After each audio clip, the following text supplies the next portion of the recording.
just all about her.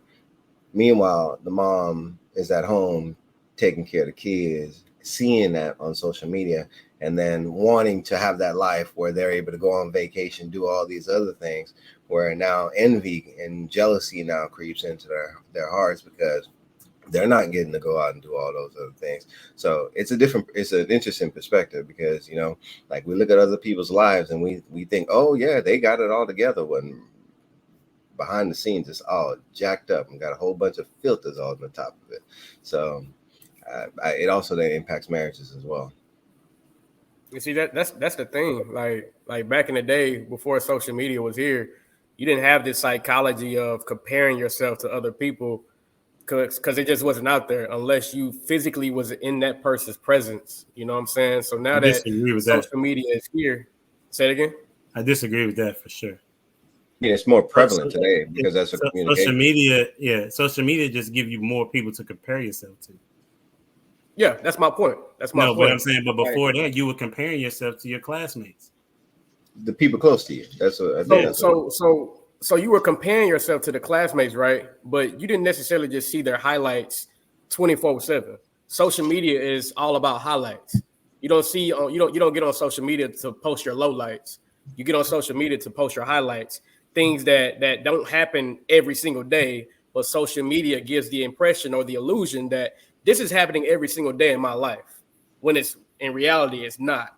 And again, oftentimes people can be influenced by that. And like Dwayne mentioned, if you have a marriage or you have a couple that's dating and you have a man that may be struggling within his insecurities with his woman, and then he goes to social media and sees this woman catering to her man, he may be crazy influenced by that and bring that back to the household, get into an argument with his woman, and there's no resolve within that because the foundation of that argument started with him looking at the consistency of this woman catering to her man, this intimacy that he's introduced to. Whereas if it was like you mentioned, Elijah, if it was just your classmates, you're not seeing that intimacy on an everyday basis. You know what I'm saying? Like, you got things to do in your everyday life back in the day when social media wasn't there. But now that social media is here, you can literally just sit here on the couch and look at everybody's lives and be influenced by that. And that really has an impact on your psyche, especially the psychology of a marriage or a relationship. So, social media definitely has its qualms, and you got to know how to control that within yourself, But social media, so we're going to blame it on social media.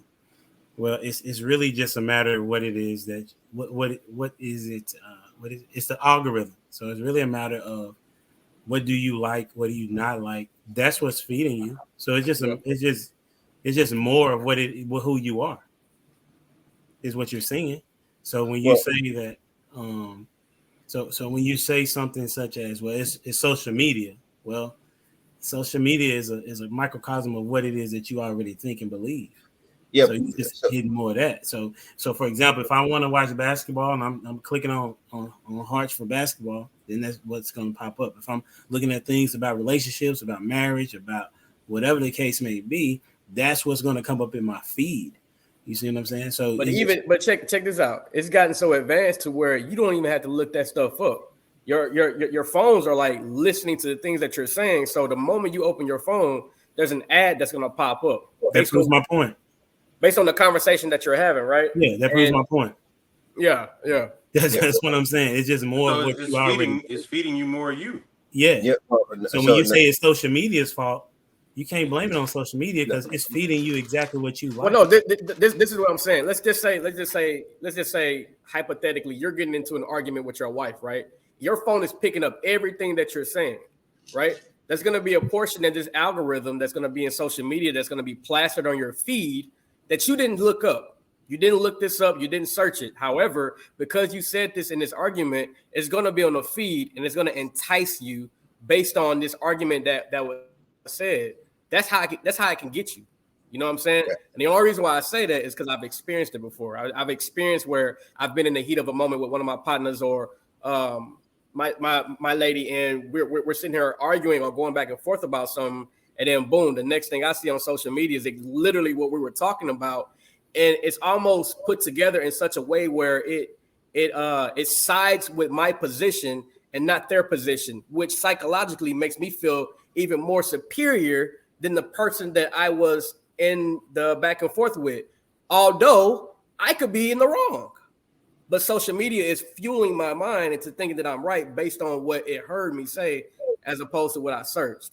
And that's where things can get deadly. That's where I'm saying, like, this is where, you know, technology and social media is heading as it relates to who we all are becoming as we continue to mature, grow, and let these days go by the grace of God. Like, we're maturing to people based on everything that are around that's around us. And oftentimes we can't control what we see on social media based on the fact that this thing is listening to us. I guarantee you, somehow, some way, by tomorrow, whatever conversation that we're talking about tonight, I guarantee you ain't gonna look it up, but it's gonna pop up on your feed.